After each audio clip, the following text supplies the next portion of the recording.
Yo, it's me, Beans, and today I'm playing this game called Letter. Far as I'm aware, not all parts are available unless you purchase them, but this game is pretty long to complete, as far as I know, so I'm going to be doing this in multiple parts. Let's get started.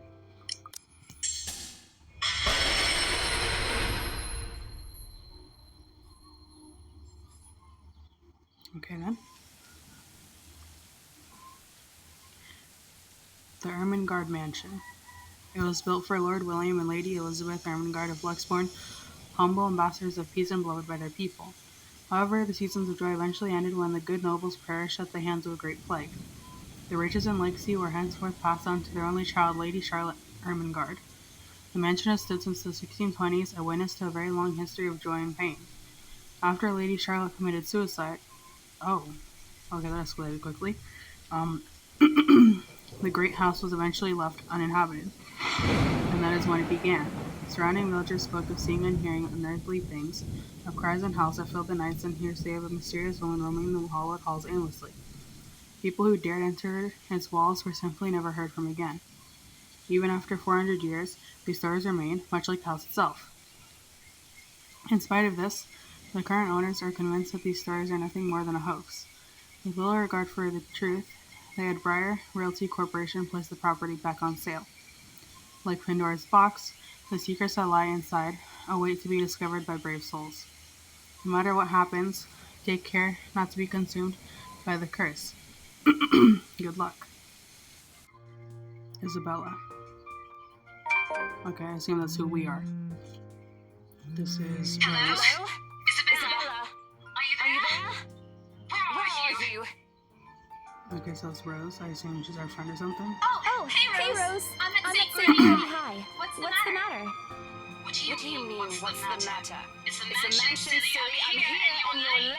Jeez, won't stick together. You promised. Okay, never mind. We work together. I mean, I guess we're still friends, but we work together, so we're colleagues. Oh As my well. God, please don't tell me you forgot. You were planning on leaving me to check this place out on my own, weren't you? You chickened out. Calm down. You know I take my promises seriously. I'd like to believe that. So hurry up and get here. This place is huge. A bit too quiet since no one's lived here since, like, forever, but beautiful nonetheless. Why Why are are you so surprised? This isn't the first time you've been there. I know. I just wish I could live in a place like this. Yeah, I wouldn't be so sure about that. Not after the rumors that say it's haunted. Jeez, never mind those rumors. Ghosts aren't real after all. You don't know that. They might be listening or watching right now, and they might not be happy with you enough to curse you. Right. You know, not every property we sell will end up with a dead body stuffed in a sofa. Excuse me, I'm sorry, what? And I think that mansion is where you'll likely find another one. I can feel it. That was one time, Isabella. Listen up. Okay, that's concerning. Wait, just get here. I won't be able to loosen up either. I'm getting bored being here on my own. She hangs up before I can respond. Rose, still charming as ever. Who Who was that? I look up from my phone. To see Rebecca. Becca, giving me a questioning look. Okay, so Rebecca, but Becca, I assume is a nickname. Oh, that? It's just Or Rose. a shortened version of whatever we call her. Okay. The one who trained you. You're working together again? Just for this property. We've been scoping out that big mansion down Anselm Village after the renovations. Today is sort of its grand opening to the public. The RC wants to give it one last check before we let potential buyers tour it this afternoon. Hold on. Is this the same mansion you've been telling everyone about? Didn't you keep saying how it just gave you the creeps? You actually went there? And you're going back? Well, I did promise Rose I wouldn't ditch her. And And besides, a job is a job. Gotta do what you gotta do to make a living. As soon as those words leave my mouth, Becca lets out a soft chuckle. What's so funny? Nothing. It's just that I didn't expect you to say that. Coming from you, it sounds so out of character.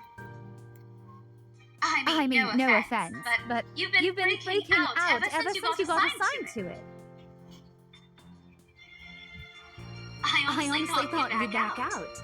Not all the time. I could really use a huge amount of cash right now, and this is just the fastest way to get it. Plus, listen to this. Briar Realty wants it sold as soon as possible, and the agent who lands the deal is going to get a huge bonus. They never give bonuses like that. Getting that would make life so much easier. They're desperate, I'm desperate, it's perfect. You know, if you're really in urgent need of money, you could have just asked me. Or Ashton. We can always let you borrow, and you can pay us back whenever. I have to keep myself from groaning out loud. In the years I've known her, I can already tell what to expect when she has that expression. Becca, I've noticed that you've been living off instant noodles these past few weeks. She crosses her arms and grimaces at the thought. Instantly, I'm reminded why Becca excels at teaching boisterous teenagers. Stop eating junk. They're cheap, but they're not good for you. You'll definitely end up in the hospital if you keep at it. I press my lips together and roll my eyes at her. She means well. I'm glad someone's looking out for me, especially my family living on the other side of the globe. But Becca's bossy attitude can be such a pain at times. She's more overbearing than Mama, and that already says a lot. You're not my mom. I didn't say I am. Nope, but you're acting like one. You don't need to boss me around all the time. She gives me a completely unimpressed look. Immediately, I brace myself for another round of reprimands from her. I'm not bossing you around. I'm just telling you to at least mind what you're eating. Remember what happened last year? You ended up bedridden for 2 weeks after eating something bad, and I ended up having to listen to you cry about how those absences would take a huge chunk out of your paycheck. I mean, okay, that's fair, but it could have been food poisoning or anything, really. Do you want that to happen again? I think it was that alone. Unless it was. No, Mom. I bite my lip to keep myself from laughing out loud at the image she makes, expecting her to say more. But when, at last, she looks up, she's simply carrying a resigned expression on her face. I'm serious! Not my mom, Rebecca! Maria Isabella Grace! I shut my mouth after that. An angry Becca isn't someone I like to cross paths with in my lifetime. I've seen it happen and it wasn't pretty. Yeah, I'll stop. Good. Look, if you need anything, tell me, and I'll help in any way I can. You don't have to do this alone. Thanks, Becca. I really appreciate it, but you don't need to keep babying me. You've been taking care of me since after I moved here. You have to take a break sometime. And before you ask again, no. You know I'm not a fan of borrowing money. I mean, I can't fault her for that. People like to hold that over your head. And I'm not going to ask you to give me what you earned hard for yourself. You and your pride. But suit yourself. The offer stays on the table, though. I nod in response, if only to get her to drop the topic. But I'm pretty certain I will never take that offer. Ever. It has nothing to do with pride. I've simply seen plenty of times how friendships can take a turn for the worse, just because of a few unpaid debts. I don't want something like that to happen between me and Becca. We may argue about a lot of small, petty things, but she already feels like a real sister to me. I don't want to lose that friendship over something so trivial. Well, enough chit-chat. Lunch is ending, and my students will be back any minute. Good luck with your clients. You better treat us to lunch or something if you get that sale. You bet! With a small wave, I leave her alone to her classroom and her thoughts. I hail a passing taxi to take me to the property as soon as I leave the school grounds. The mansion is some ways out in the countryside, but I don't have trouble giving the driver directions. Apparently, everyone in Lexbarn City knows of it, including every bit of rumors surrounding the place. In fact, just the mention of its name is enough for locals to view cautious, sidelong glances. Even the news of it being renovated and placed back up in the market has caused quite a stir. Thankfully, it died down a few weeks later. The place would have become a lot harder to sell, otherwise. I avert my eyes from the window once the buildings shrink in the distance. Might as well get some work done. Rose did ask me to review the mansion's documents. Halfway through reading the papers, my phone rings again. I pick it up without looking, neatly tucking it between my ear and shoulder. Rose? Guess again. That voice. Ash. Bingo. Hey, what's up? Just checking if you're still cool later this evening. Another friend of ours, I'm You mean assuming. that thing with Zach? Yeah. Zach is also another friend, I assume. He called in the middle of the night just to remind me. No, don't worry. I didn't forget. I'll be there. Cool. I'll see you later. What time do you get off? Around 6 p.m.? I don't know. It's the first day of the Ermengarde Mansion's open house, and we're expecting quite a number of potential buyers. I'll be booked the whole afternoon. Ermengarde Mansion? On your own? Yeah, well, Rose is already there, but yeah. I see. Looks like the scaredy cat finally toughened up. Shut up. Ash chuckles, and I can't help but roll my eyes upon hearing it. I'll see you later. Drop me a call when you're done. I'll see if I can pick you up. Whatever. Bye. Stupid Ash. Always teasing me whenever he sees a chance. I'll show him who's tough. Takes a few more minutes until I finally reach the infamous mansion. I have to admit, the entire property does look wonderful from the outside. Yet, despite all of this, it is nothing to hide that something is just wrong.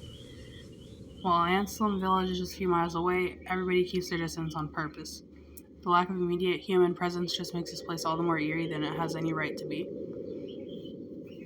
If it's uncanny in broad daylight, I can't imagine how this place looks at night. Are you planning to go inside that place, Missy? Without completely taking my eyes away from the house, I give the driver a confused nod. A beat passes while I wait for him to say more, but his only answer is a non-committal hum. Is there something wrong? Look, Missy, I'm sure you've heard what the people are telling everyone about that place.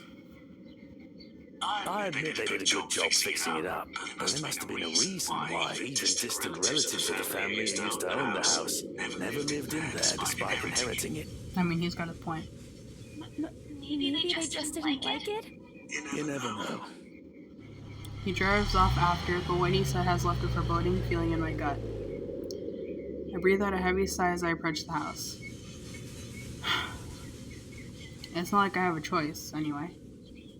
If I want to get that bonus in commission, one way or another, I've got to sell this property. Entering, what greets me inside leaves me gaping.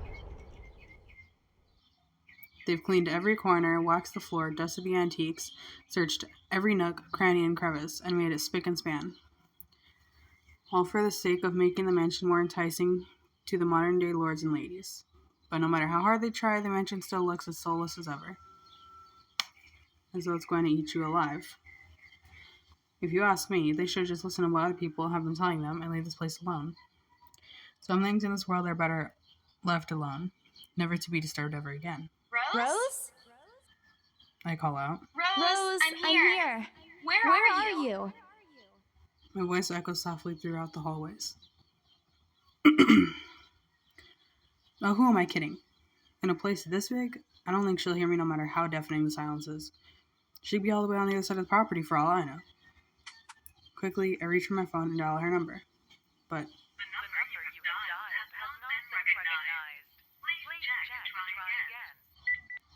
what do you mean has not been recognized? We were just talking a while ago. It's not like she was eaten by the house, right? Or maybe the ghost did hear us talking and speared her away, right? Right?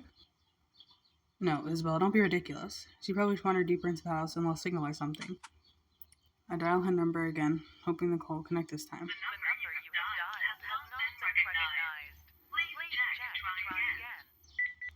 But to no avail. Oh boy. I have a very bad feeling about this. Rose? If you can hear me, please come out. Come Come on, on, Rose. This isn't funny. You know this place gives me the creeps. No answer. This isn't going to work. The place is big. She could be anywhere. I need to start looking for her. I take a deep breath before venturing deeper into the mansion. Taking a couple steps forward, I notice something move above the grand staircase. What the hell? Rose? Rose, Rose, is that you? Not funny. I'm leaving you if you don't come out. Not coming out, huh? Fine. I'm going. Now you know dang well you ain't going anywhere. Told you. Okay, that's a lie. She's my friend. I can't really leave until I know she's alright. Growing desperate, I try to contact her number again. Come on, please give me something. Please, Lord.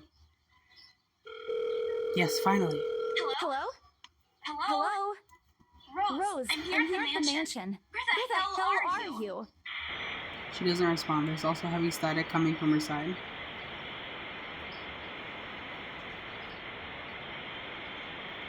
I sincerely hope it doesn't get cut off again before I can get an answer from her. Rose, come on. Where are you? A few moments pass until the static eventually starts to quiet down. What? The attic? Why? Crap, it got cut off. Man, do I really need to go there? With how deep inside the mansion the attic is, there's barely any signal there. No wonder I can't contact her. But why is she there? Out of all places, she has to go make... Oh my god.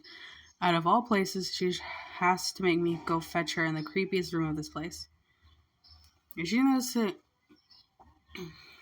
doing this to get back at me for being late? Whatever, I'll just go. The sooner I meet up with her, the sooner I'll feel better about being here. I carefully make my way up the staircase. My legs wobble as I mentally curse the fact that I've chosen real estate instead of picking a career that doesn't involve strange abandoned houses. Upon reaching the top, the grand hallway greets me. It branches out to the two major wings of the mansion, the east and west wing. There are two attics here, one on each side, but the east one has been converted to a storage room of sorts, and somehow I find it least likely for Rose to wander there by herself. Besides, she never did like going into stuffy storage rooms, so I head towards the west wing first, where a simple wooden door at the end of the hall opens to a small room. Inside is another set of steps leading to the second attic. Unlike the grand staircase, though, the stairs to the attic are steep and narrow, made of old stones and covered with a thick coating of dust that kicks up into the air with every step. Thank God it's still daytime. If it wasn't for the light streaming through the door behind me, I might easily stumble and fall. Of all the places, there are no light fixtures to illuminate the cramped passage up. Why they didn't bother to add one here when they renovated escapes me. Sheesh, they did it with the rest of the house. A small bedroom welcomes me at the end. It looks exactly as it did since the last time I've been here. Full of dust, worn out, and faded by time. Odd. I thought they cleaned everything. Did the crew miss this room? I mean, it is in this small of an attic, so maybe. Cleanliness is the least of my concerns right now. The more pressing matter is Rose. She's not here. Was I dreaming when I talked to her a while ago? Did I mishear her? No, it couldn't have been a dream. After all, the creepy ambience of this estate is doing such a remarkable job of making sure I stay alert and awake. And I'm sure she said she's here. Is this a prank? Or maybe that phone call was Rose's last message to me before the curse got to her. Shut up, Rain, you're not helping. Don't make this scarier than it already is. But if she's not here, then where is she? What was that? Exactly, what was that? That's it, I can't do this anymore. I'm leaving. You must have angered the spirits living here. I knew disturbing this mansion was a bad idea right from the very start. But nobody listened. Be realistic, they said. They think I'm cuckoo because I believe in curses and ghosts and all that. Me and my outlandish backwater country beliefs. I've always strived to be a model employee, but not this time, no. Turning back for the sake of my sanity. Briar Realty can find another agent who is more realistic to tour people around this haunted house. Before leaving, I take one last look at the gloomy old room, just to check. Huh? What's this? My worries about Rose's whereabouts must have caused me to miss it when I first entered the room. But there's clearly something on the floor. It looks like lying on the ground, just a couple of inches away from my feet. Out of sheer curiosity, I lean down and pick it up. Strange. I don't recall seeing this last time I was here. A few days back, me and a few other agents inspected the mansion to prepare for today.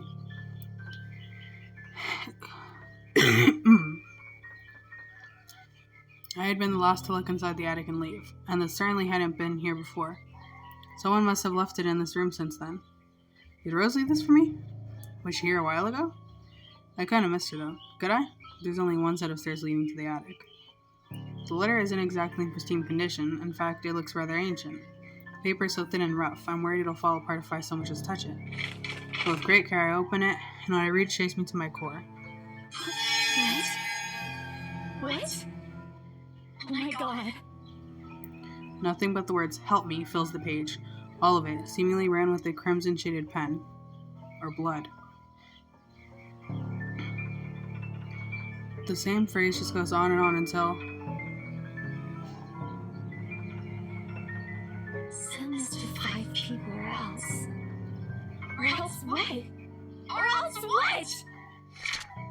As quickly as I can, I scan the back of the paper and peek into the envelope to make sure I'm not missing out on a second page. But there's nothing. No. Oh, please no. My hands tremble as dread creeps over me. The room is suddenly getting colder. I need to get out of here. Pulling the paper in half, the sight that greets me next is me frozen on the spot.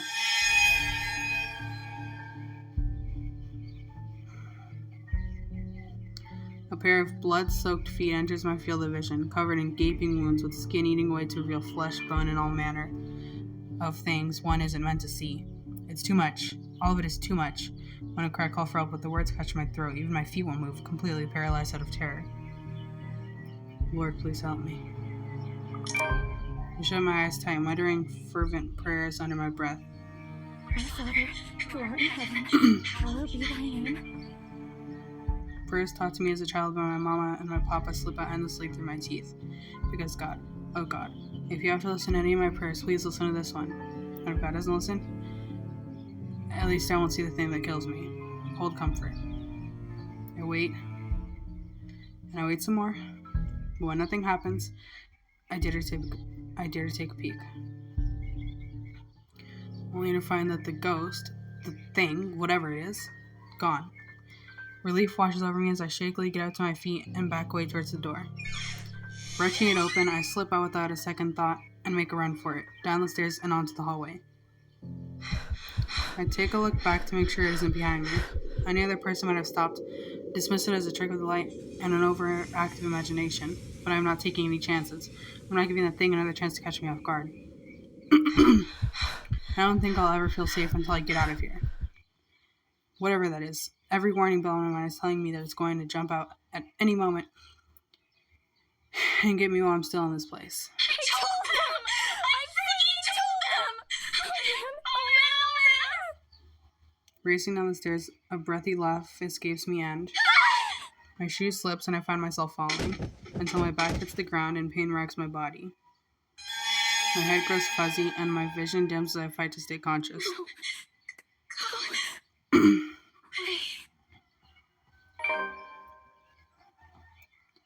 October 21st, okay.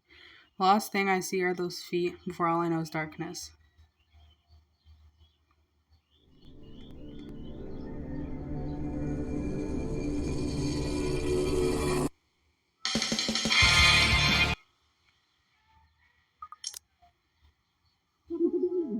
Alright. Gonna end it here. We'll resume this next time.